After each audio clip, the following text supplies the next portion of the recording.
오늘 성경 말씀은 요한복음 8장 21절에서 30절까지의 말씀입니다. 다시 이르시되 내가 가리니 너희가 나를 찾다가 너희 죄 가운데서 죽겠고 내가 가는 곳에는 너희가 오지 못하리라. 유대인들이 이르되 그가 말하기를 내가 가는 곳에는 너희가 오지 못하리라 하니 그가 자결하려는가. 예수께서 이르시되 너희는 아래에서 났고 나는 위에서 났으며 너희는 이 세상에 속하였고 나는 이 세상에 속하지 아니하였느니라. 그러므로 내가 너희에게 말하기를 너희가 너희 죄 가운데서 죽으리라 하였노라. 너희가 만일 내가 그인 줄 믿지 아니하면 너희 죄 가운데서 죽으리라. 그들이 말하되 내가 누구냐? 예수께서 이르시되 나는 처음부터 너희에게 말하여 온 자니라. 내가 너희에게 대하여 말하고 판단할 것이 많으나 나를 보내신 이가 참 되심에 내가 그에게 들은 그것을 세상에 말하노라 하시되 그들은 아버지를 가리켜 말씀하신 줄을 깨닫지 못하더라. 이에 예수께서 이르시되 너희가 인자를 든 후에 내가 그인 줄 알고 또 내가 스스로 아무것도 하지 아니하고 오직 아버지께서 가르치신 대로 이런 것을 말하는 줄도 알리라. 나를 보내신 이가 나와 함께 하시도다. 나는 항상 그가 기뻐하시는 일을 행함으로 나를 혼자 두지 아니하셨느니라. 이 말씀을 하심에 많은 사람이 믿더라. 아멘. 오늘 본문은 지난 주일에 살펴본 본문에서 계속 이어지는 장면입니다. 지난 주일 우리는 예수님의 증언에 대해 말씀을 나누었습니다.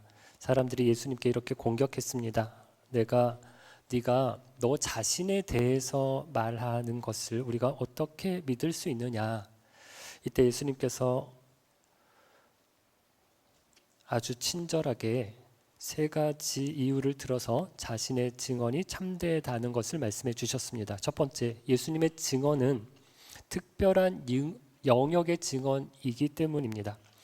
왜 그렇습니까? 예수님이 이 말씀하시는 것은 땅에 속한 이야기, 사람의 경험에서 나온 이야기가 아니기 때문입니다. 예수님은 하늘에서 오신 분입니다. 그래서 하늘에 속한 영역을 말씀하셨습니다. 그러니 땅에 속한 우리가 알 수 없는 것을 예수님이 말씀하신다면 우리는 그 말씀을 믿어야 합니다. 생각해 보십시오. 우리 공동체 안에서도 그렇습니다. 목회와 신학에 관한 문제라면 여러분은 누구 말을 들어주셔야 할까요? 저를 믿어주셔야 합니다. 물론 제가 완전한 사람은 아닙니다. 하지만 여러분이 김 목사는 그래도 믿을 만한 사람이다. 그래도 신실한 사람이다. 이렇게 생각하신다면 저의 목회 방향이나 제가 전하는 설교를 믿어주셔야 합니다. 만약에 매번 저 말이 맞나? 왜 저렇게 하지? 이래서 집에 가서 인터넷을 뒤져보거나 사사건건 의심한다면 어떻습니까? 목사와 성도의 올바른 관계라고 말하기가 어렵습니다. 이건 어느 분야나 마찬가지입니다. 우리가 서로 신뢰한다면 그 분이 하고 계시는 전문 분야를 신뢰합니다. 경제가 어떻고 IT가 어떻고 국제 정세가 어떤지 물론 우리가 모릅니다. 앞일을 어떻게 알겠습니까? 반도체, 건설, 자동차, 부동산, 주식이 어떻게 변할지 어떻게 알겠습니까? 그럼에도 그 분야에서 일하는 사람의 말을 우리가 듣고 신뢰합니다. 하물며 예수님은 오로지 당신만 아시는 영역의 일을 말씀하셨습니다. 나는 하늘에서 왔다. 그러니 내가 하늘의 일을 말할 때 내 말 믿어야 한다. 이것이 첫 번째 이유입니다. 두 번째, 예수님의 판단은 참된 판단이라고 말씀하셨습니다. 사람들의 판단은 어떻습니까? 육체를 따라서 판단합니다. 객관적이지 않아요. 중립적이지도 않습니다. 사람은 언제나 자기 입장에서 판단합니다. 저도 오래전 그때는 내 판단이 맞았다라고 생각했는데 지금 돌이켜보면 그때 내가 그렇게 말한 게 아니네 라는 저의 생각이 바뀔 때가 있습니다. 시간이 지나면서 생각이 바뀐 겁니다. 여러분, 이게 꼭 나쁜 것만은 아닙니다. 상황이 달라진 것도 있고 내가 성장하고 성숙해진 것도 있기 때문입니다. 그러나 예수님의 판단은 어제나 오늘이나 한결같습니다. 예수님은 진리이신 하나님과 함께 하시는 분이기 때문에 그 판단은 언제나 옳고 참됩니다. 세 번째, 예수님의 증언이 참된 이유는 하나님이 함께 증언해 주시기 때문입니다. 하나님은 이미 오래전부터 예수님에 대해서 구약의 선지자들을 통해서 말씀해 오셨습니다. 선지자들은 예수님이 오시면 이렇게 하실 거야, 이런 일이 일어날 거야 라고 예언했습니다. 그런데 그 모든 예언을 예수님이 오셔서 다 성취하셨습니다. 특별히 예수님 앞에서 활동했던 세례 요한은 유대인들이 다 인정했던 선지자였습니다. 우리가 국민 가수다, 국민 여동생이다, 국민 배우다 이런 표현을 쓰는데 세례 요한은 유대인들에게 국민 선지자였습니다. 그 세례 요한이 예수님을 가리켜서 보라, 세상 죄를 지고 가는 하나님의 어린 양이로다 라고 말했습니다. 이미 하나님께서 예수님이 누구신지 증언해 주셨던 것입니다. 또 하나님의 증언을 알 수 있는 것은 예수님의 기적입니다. 물이 포도주가 되었습니다. 오병이어의 기적이 일어났습니다. 예수님이 바다 위를 걸으셨고 폭풍을 잔잔하게 하셨습니다. 귀신들이 쫓겨났고 병든 사람들이 고침을 받았습니다. 이런 일은 사람이 할 수 있는 일이 아닙니다. 하나님만 하실 수 있는 일입니다. 그런데 그 일을 예수님이 하셨습니다. 이것은 하나님이 예수님과 함께 하신다는 증거라는 것입니다. 이렇게 예수님께서 분명하게 말씀해 주셨습니다. 그럼에도 불구하고 사람들이 믿지 않았습니다. 왜 안 믿었을까요? 지난 주일 예수님께서 이 말씀을 어디에서 하셨다라고 했습니까? 사도 요한은 헌금함 앞에서 하셨다고 기록했습니다. 헌금함은 자기 의를 상징합니다. 결국 사람 안에 있는 알량한 자기 의 때문입니다. 자기가 의롭다고 생각하기 때문에 예수님의 의를 바라보지 않았습니다. 빛으로 부르시는 예수님의 초대에 거부하고 거절한 것입니다. 오늘 본문은 예수님이 이들에게 다시 두 가지 말씀을 하시는 내용입니다. 첫 번째 말씀은 예수님께서 너희는 죽는다고 말씀하십니다. 21절입니다. 다시 이르시되 내가 가리니 너희가 나를 찾다가 너희 죄 가운데서 죽겠고 내가 가는 곳에는 너희가 오지 못하리라. 여기서 너희는 유대인들입니다. 유대인들은 우리가 흔히 생각하는 것처럼 나쁜 사람들이 아닙니다. 하나님을 모르는 사람들도 아닙니다. 이들은 말씀을 알고 있었습니다. 율법대로 살려고 노력했던 사람들입니다. 그리고 무엇보다 메시아를 오랫동안 기다렸던 사람들입니다.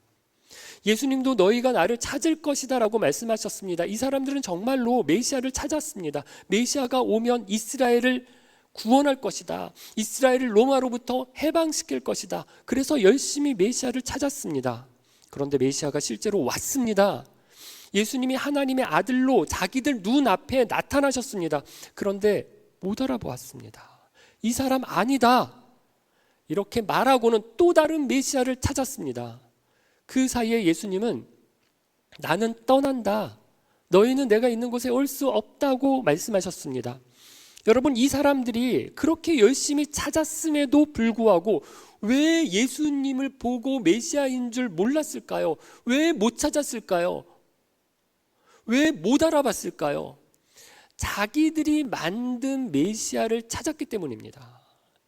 이 사람들이 기다리던 메시아는 성경이 말하는 메시아가 아니었습니다. 자기들이 상상한 메시아였습니다. 힘이 있고 권세가 있고 품격이 있고 좋은 집안 출신이고 왕처럼 등장해서 로마를 무너뜨리고 이스라엘을 강하게 만들 메시아였습니다. 그런데 예수님은 어땠습니까? 목수의 집안이었습니다. 갈릴리 나사렛 촌동네 출신이었습니다. 어디에서 공부했는지도 모릅니다. 누구의 제자인지도 모릅니다. 학위도 없습니다. 자격증도 없습니다. 함께 다니는 사람들은 세리와 죄인과 창녀 같은 부류의 사람들이었습니다. 심지어 제자라고 모아놓은 사람들도 대부분 갈릴리 어부들이었습니다. 사람들이 보기에 볼품없는 사람이었습니다. 그래서 이 사람은 아니라고 결론을 내렸습니다. 왜냐하면 자기들이 기다리던 메시아와 너무 달랐기 때문입니다. 그들이 기대했던 메시아는 왕이 되어서 로마를 무너뜨리고 다윗과 솔로몬 때처럼 부강하고 강력한 이스라엘을 만들 왕이라고 생각했습니다. 그런데 예수님은 로마와 싸우지 않았습니다. 군대를 모으지도 않았습니다. 세력을 만들지도 않았습니다. 오병이어로 5천 명을 먹이실 때는 왕처럼 보였지만 평상시 예수님은 그냥 떠돌이였습니다. 가난한 선지자처럼 보였습니다. 그래서 사람들은 예수님을 메시아로 인정하지 않았던 것입니다. 여러분, 이 모습이 사실은 우리의 모습이기도 합니다. 우리가 예수님을 만나지 못하는 이유가 무엇입니까? 교회에 다니지 않는 사람만의 문제가 아닙니다. 교회에 오래 다닌 사람들 가운데도 예수님을 제대로 만나지 못한 사람들이 있습니다. 왜 그럴까요? 내가 만든 예수를 찾기 때문입니다. 내가 생각하는 하나님, 내가 기대하는 예수님이 있습니다. 예수님은 이래야 해, 하나님은 이렇게 하셔야 해, 이런 기준이 내게 마음속에 있습니다. 그러니까 어떻게 합니까? 내 기준에 맞는 예수를 찾습니다. 그런 예수가 있습니까? 없습니다. 마치 회사에서 조건을 정해놓고 사람을 찾는 것처럼 성공시켜줄 예수님, 건강하게 해줄 예수님, 내 자녀 잘 되게 해줄 예수님, 그런 예수님을 찾습니다. 그래서 열심히 기도합니다. 예배합니다. 그런데도 진짜 예수님은 만나지 못합니다. 이런 사람들의 특징이 있습니다. 말씀을 읽기는 읽습니다. 그런데 어떤 말씀에만 은혜를 받을까요? 자기가 좋아하는 말씀이 있습니다. 자기에게 좋은 말씀만 받습니다. 내 시작은 미약하였으나 내 나중은 창대하리라. 그래, 내가 지금은 이 모양 이 꼴이지만 잘 될 거야. 하나님이 잘 되게 해주실 거야. 내게 능력 주시는 자 안에서 내가 모든 것을 할 수 있느니라. 그래, 할 수 있어. 이런 말씀에 밑줄을 긋습니다. 벽에 붙여놓습니다. 그런데 다른 말씀은 어떻게 합니까? 원수를 사랑해라, 70번씩 7번이라도 용서해라, 자기를 부인해라, 자기 십자가를 져라. 그런 말씀은 그냥 지나갑니다. 그래서 후안 카를로스 오르티즈라고 하는 목사님이 제자입니까? 라고 하는 책을 썼죠. 굉장히 오래된 고전입니다. 이 책에서 이렇게 얘기했습니다. 예수 믿는 사람들이 사도들이 쓴 복음서 말고 자기만의 복음서를 또 만든다는 것입니다. 마태, 마가, 누가, 요한이 복음서를 썼어요. 그런데 그 복음서를 말고 다른 복음서를 만드는데 그 복음서의 이름이 무엇인지 아십니까? 이분은 내가 복음이라고 표현했습니다. 내가 복음. 내가 좋아하는 구절만, 내가 좋아하는 예수님만 모아서 나만의 복음서를, 나만의 성경을 만든다는 것입니다. 이것이 바로 내가 만든 예수입니다.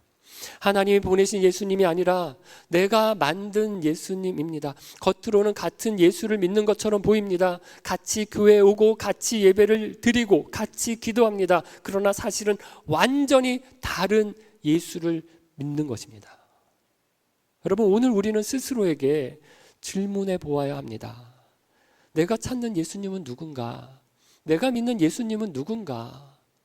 저와 여러분이 내가 만든 예수님이 아니라, 전통이 만든 예수님이 아니라 성경이 말씀하는 예수님, 하나님의 아들이신 예수님, 우리의 구원의 주인이신 예수님만 찾고 구하기를 바랍니다. 예수님께서 내가 가는 곳에 너희가 올 수 없다 이렇게 말씀하시자 유대인들이 이렇게 말했습니다. 22절입니다. 유대인들이 이르되 그가 말하기를 내가 가는 곳에는 너희가 오지 못하리라 하니 그가 자결하려는가? 예수님은 자기는 가는데 너희는 올 수 없어 라고 말하니까 이 사람들이 이렇게 비아냥거린 것입니다. 우리는 못 가고 자기만 가는 곳이 있다고? 혹시 저 사람 죽으려는 거 아니야? 혹시 저 사람 자살하려는 거 아니야? 이렇게 조롱한 것입니다. 그때 예수께서 아주 중요한 말씀을 하셨습니다. 23, 24절입니다. 예수께서 이르시되 너희는 아래에서 났고 나는 위에서 났으며 너희는 이 세상에 속하였고 나는 이 세상에 속하지 아니하였느니라. 그러므로 내가 너희에게 말하기를 너희가 너희 죄 가운데서 죽으리라 하였노라. 너희가 만일 내가 그인 줄 믿지 아니하면 너희 죄 가운데서 죽으리라. 예수님이 소속이 다르다고 말씀하십니다. 예수님은 위에서 오셨습니다. 하늘에서 오셨습니다. 그래서 하늘에 속해 계시고 다시 하늘로 돌아가실 것입니다. 그러나 사람들은 어떻습니까? 아래에서 세상에 속했습니다. 그래서 세상에서 살다가 세상 가운데서 죽습니다. 출발이 다릅니다. 소속이 다릅니다. 그래서 돌아갈 곳도 다릅니다. 그래서 예수님이 너희는 내가 가는 곳에 올 수 없다고 말씀하신 것입니다. 너희는 죄 가운데서 죽으리라 말씀하신 것입니다. 여러분, 오늘 본문에서 이 말이 몇 번 나오는지 아십니까?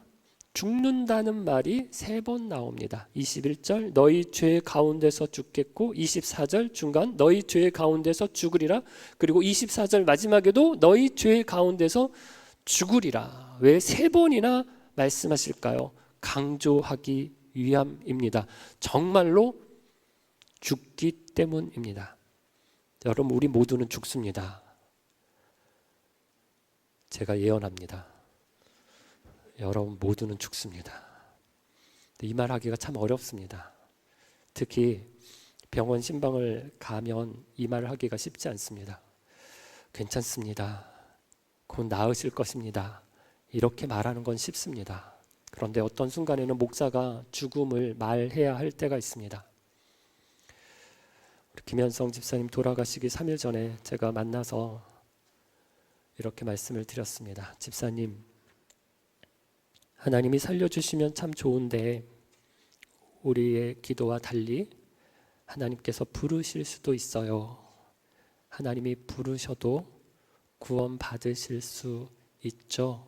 믿으시죠? 워낙 장애를 가진 딸 때문에 더 살려는 의지가 강해서 죽음을 말씀드리기가 어려웠습니다. 하지만 용기를 내서 제가 질문을 드리자 집사님이 제게 물론이죠. 구원해 주실 줄 제가 믿습니다. 라고 대답하셨어요. 며칠 후 집사님 장례를 집례하면서 집사님이 했던 분명한 신앙 고백이 얼마나 감사했는지 모릅니다. 목사가 죽음을 말해야 합니다. 이 말을 하지 않는 건 목사의 직무유기입니다. 이건 의사가 환자에게 병을 숨기는 것과 같습니다. 여러분, 만약 내가 큰 병에 걸렸다면 의사가 어떻게 해주기를 원하십니까? 저는 빨리 알려주셨으면 좋겠어요. 괜찮습니다. 그냥 큰 병 아니에요. 나을 거예요. 이렇게 속이면 안 됩니다. 처음에는 충격을 받겠지만 자기 병을 알고 자기 상태를 정확하게 알아야 남은 시간 죽음을 준비할 수 있을 거죠. 마찬가지입니다. 여러분, 우리 모두는 죽습니다. 죽지 않는 사람 없습니다. 24절 마지막을 보면 너희 죄 가운데서 죽으리라 라고 분명하게 말씀하고 있습니다. 그런데 세상은 뭐라고 말합니까? 괜찮아, 안 죽어, 잘 될 거야. 이 말 누가 있습니까? 사단이 한 말입니다. 창세기에서 사단이 뱀에게 들어와 하와에게 이렇게 말했습니다. 너 하나님이 이거 먹으면 죽는다고 했지? 거짓말이야, 안 죽어. 하나님처럼 돼. 이 말을 듣고 하와가 선악과를 먹었습니다. 여러분, 속지 마십시오. 죽습니다. 여기 안 죽을 사람 없습니다. 다 죽습니다. 그런데 왜 준비를 안 할까요? 우리가 자동차 보험은 열심히 듭니다. 보험 기간이 하루라도 지나면 저는 운전을 안 합니다. 잠깐 동네 운전하는 것도 사고 날까 봐 그냥 차 세워둡니다. 암 보험도 암 걸렸습니까? 아닙니다. 걸리고 싶습니까? 아닙니다. 평생 안 걸리고 죽을지도 모릅니다. 그런데 왜 보험을 듭니까? 혹시 몰라서 준비하는 것입니다. 그런데 죽음은 어떻습니까? 죽을 수도 있고 안 죽을 수도 있습니까? 아닙니다. 반드시 죽습니다. 자동차 보험은 사고 안 나도 듭니다. 암 보험은 암 안 걸려도 듭니다. 그런데 죽는 것은 안 죽을 수 없습니다. 그런데 보험에 왜 안 듭니까? 언제 죽을지 어떻게 죽을지 아무도 모르는데 아무 준비 없이 삽니다. 아니, 생각조차 안 하고 삽니다. 생각하면 재수없다. 보험 없이 잘 다닙니다. 무슨 배짱인지 모르겠어요. 여러분, 우리는 자녀 교육을 준비합니다. 노후를 준비합니다. 취업 준비, 결혼 준비. 죽음도 준비해야 합니다. 그렇다면 여러분, 죽음은 어떻게 준비해야 할까요? 이것이 예수님이 하신 두 번째 말씀입니다. 28, 29절을 보겠습니다. 이에 예수께서 이르시되 너희가 인자를 든 후에 내가 그인 줄 알고 또 내가 스스로 아무것도 하지 아니하고 오직 아버지께서 가르치신 대로 이런 것을 말하는 줄도 알리라. 나를 보내신 이가 나와 함께 하시도다. 나는 항상 그가 기뻐하시는 일을 행함으로 나를 혼자 두지 아니하셨느니라. 여기서 예수님은 인자를 든 후에라고 말씀하셨습니다. 이 말씀은 예수님께서 십자가에 달리신다는 것입니다. 십자가에 달려서 들려 올려지신다는 것입니다. 이 말씀은 사실 모세의 뱀을 두고 예수님께서 하신 말씀입니다. 모세 때 이스라엘 백성들이 광야에서 하나님을 원망했습니다. 왜 우리를 이집트에서 데리고 나와서 이 고생을 시키느냐, 이 광야에서 우리를 죽게 만드느냐, 계속해서 불평하고 원망했습니다. 그러자 하나님께서 독사를, 뱀을 보내셨습니다. 백성들이 독사에 물려서 많이 죽게 되었습니다. 그때 모세가 하나님 앞에 나아가서 살려달라고, 이 백성들을 살려달라고 기도했습니다. 그러자 하나님께서 구리로 뱀을 만들어 장대 위에 달아라. 그것을 보는 사람은 살 것이다 라고 말씀하셨죠. 이 일이 실제로 일어났습니다. 장대에 달린 뱀을 본 사람은 살았습니다. 그러나 어떤 사람들은 이렇게 말했습니다. 저 가짜 뱀, 저걸 뭐하러 봐? 저게 뭐라고 봐? 그리고 보지 않았습니다. 그 결과 어떻게 되었습니까? 죽었습니다. 예수님이 바로 이 사건을 말씀하신 것입니다. 모세가 광야에서 뱀을 들어 올렸던 것처럼 나도 들어 올려질 것이다. 그리고 십자가에 달린 나를 바라보는 사람은 살 것이다. 여러분, 아무 힘도 없는, 아무것도 아닌 가짜 구리로 만든 뱀이 들렸습니다. 그런데 그 뱀을 본 사람들이 살았습니다. 그렇다면 이번에는 누가 들려진다고요? 하나님의 아들이 들려지십니다. 십자가에 못 박힐 때 들려 올려지십니다. 그리고 그 십자가를 바라보는 사람은 살게 됩니다. 믿으십니까? 여러분, 십자가에는 능력이 있습니다. 그러나 십자가 자체가 능력이 있는 게 아닙니다. 십자가 목걸이를 걸고 다닌다고 그 십자가 목걸이가 나를 지켜주는 게 아닙니다. 십자가를 차에 걸어 놓는다고, 붙여 놓는다고 그 십자가가 사고가 안 나게 만들어주는 것이 아닙니다. 그렇다면 십자가의 능력이 있는 이유는 무엇입니까? 십자가가 두 가지를 우리에게 보여주기 때문입니다. 첫 번째, 십자가는 심판의 상징입니다. 십자가는 죽음을 보여줍니다. 누가 죽었습니까? 하나님의 아들이 죽으셨습니다. 여러분, 이것은 하나님이 죄를 얼마나 미워하시는지를 보여줍니다. 죄는 그냥 넘어가는 게 아닙니다. 대충 용서하는 게 아닙니다. 죄는 반드시 대가가 따릅니다. 그래서 하나님께서 우리의 죄에 대한 대가를, 우리를 용서해 주시기 위해서 대신 자기 아들에게 쏟으셨습니다. 십자가에서 대신 죽게 하셨습니다. 그래서 우리가 십자가를 볼 때 무엇을 생각합니까? 하나님은 죄를 미워하시는구나. 하나님은 죄를 반드시 심판하시는 분이구나. 우리가 이것을 기억해야 합니다. 그러나 십자가에는 또 하나의 의미가 있습니다. 두 번째, 십자가는 사랑의 상징입니다.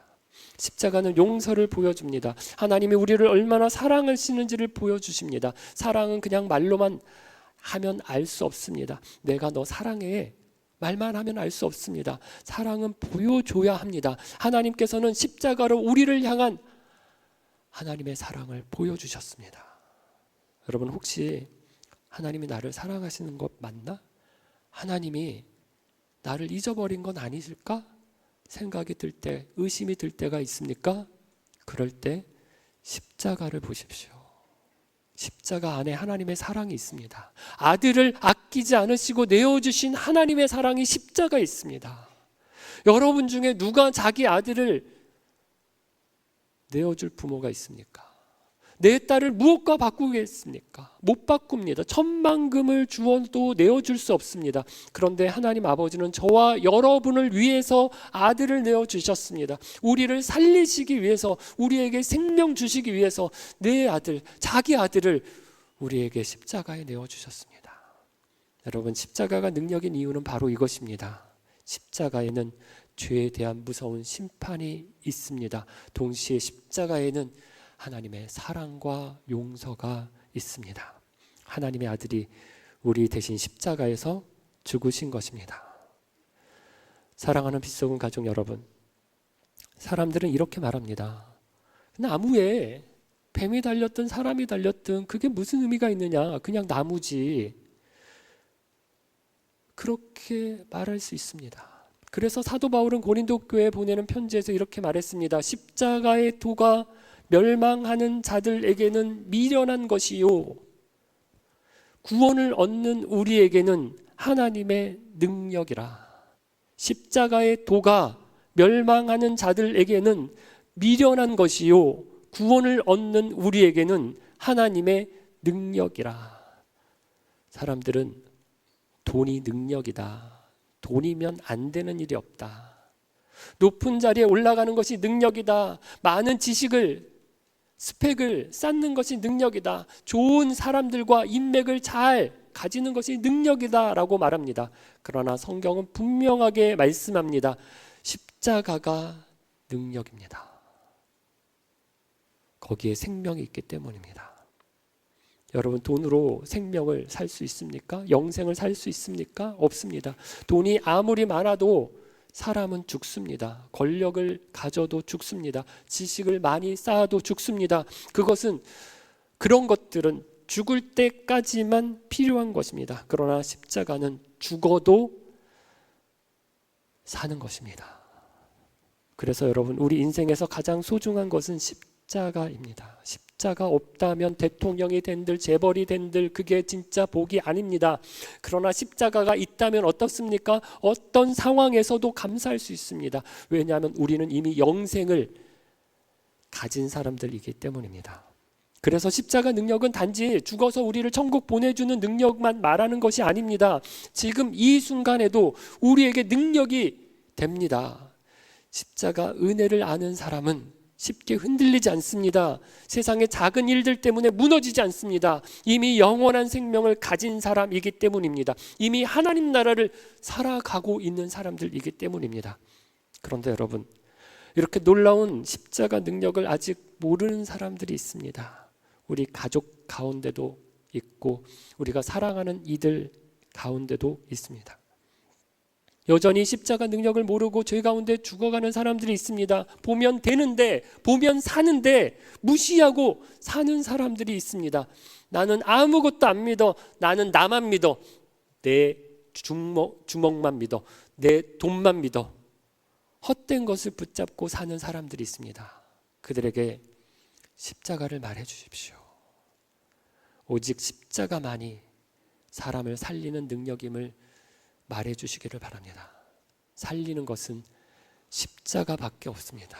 고백하며 십자가 능력 붙들고 살아가기를 바랍니다. 뿐만 아니라 십자가 능력 증거하는 저와 여러분 되기를 주의 이름으로 축원합니다. 함께 찬양 드리겠습니다.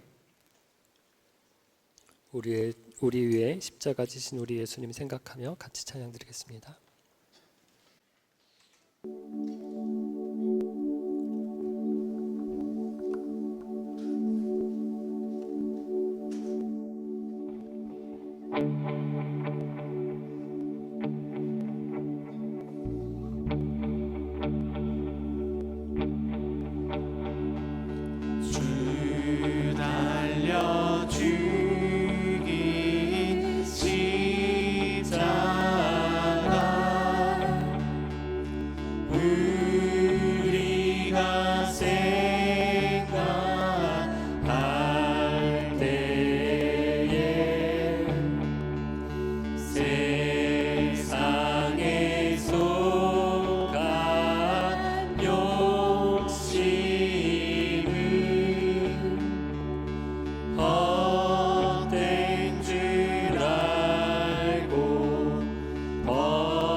밖에는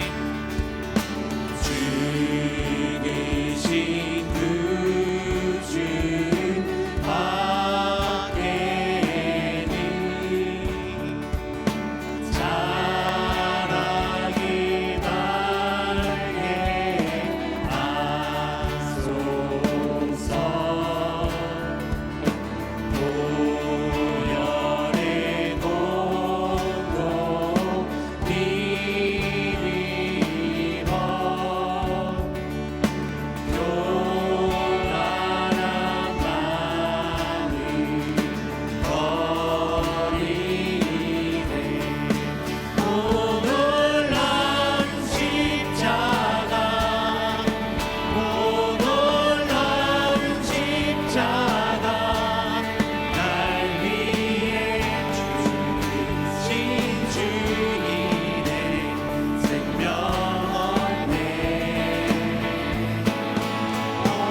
박힌 손과 발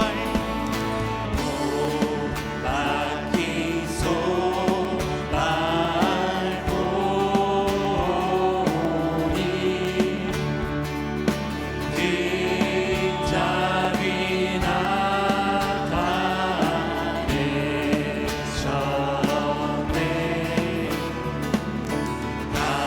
다시로 만든 열의와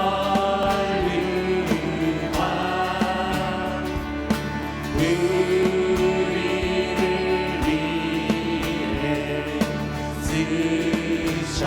온 세상 만물 가져도 온 세상 만물 가져도 주의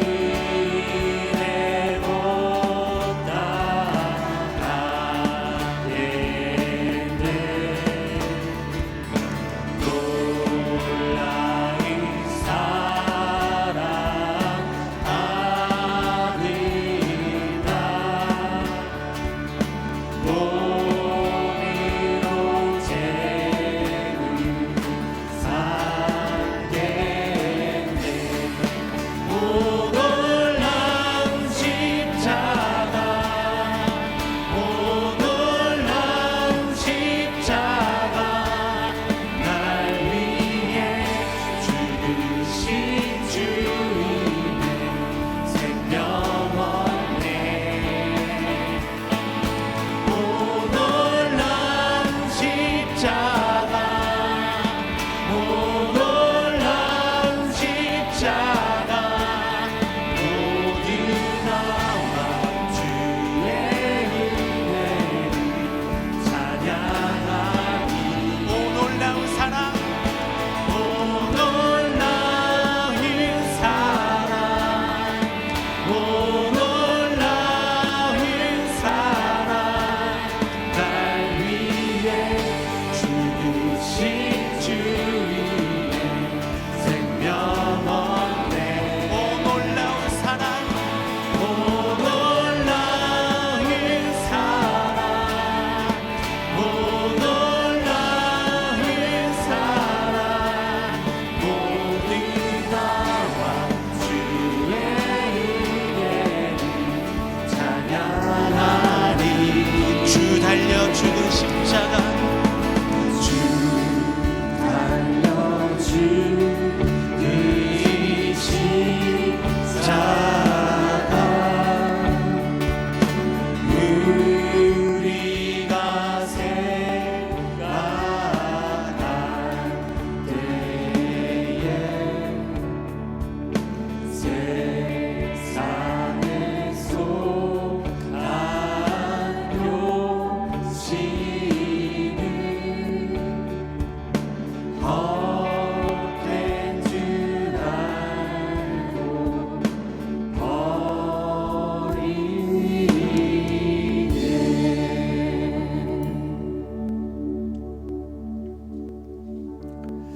해골이라고 하는 뜻의 골고다 언덕에 십자가가 섰습니다. 우리 예수님이 달리신 그 십자가를 어떤 사람들은 미련한 것이라고 말합니다. 그러나 하나님의 아들이 그 십자가에 달리셨습니다. 우리의 죄를 대신하여 심판을 받으셨고 우리를 살리시기 위하여 그 십자가에 달리셨습니다. 모두 죽습니다. 모두가 죽습니다. 그러나 다시 살리는 것이 있습니다. 십자가입니다. 세상에 욕심 내려놓고 이게 내 삶의 제일 중요해, 이게 나를 살리는 거야 라고 생각했던 것 있다면 내려놓고 그것이 진짜 나를 살리지 않습니다. 십자가밖에 없습니다. 십자가만 능력입니다. 고백하기를 바랍니다. 그리고 어려운 시간과 힘든 순간을 지나고 있는 지체들, 죽기밖에 더 하겠습니까? 우리를 죽음에서도 살리는 것은 십자가밖에 없습니다. 십자가 능력 붙들고 살게 해 주옵소서. 그리고 십자가를 모르는 사람들에게 능력의 십자가 증거하게 해 주옵소서. 우리 주님께 간절히 소망하며 결단하며 함께 기도하겠습니다. 하나님 앞에 나와서 우리가 드리는 우리의 예배를 주시는 받아 주옵소서. 살리는 것은 십자가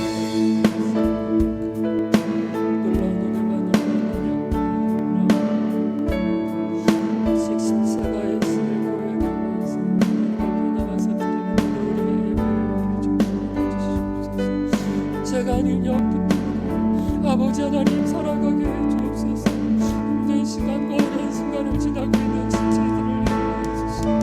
아버지 하나님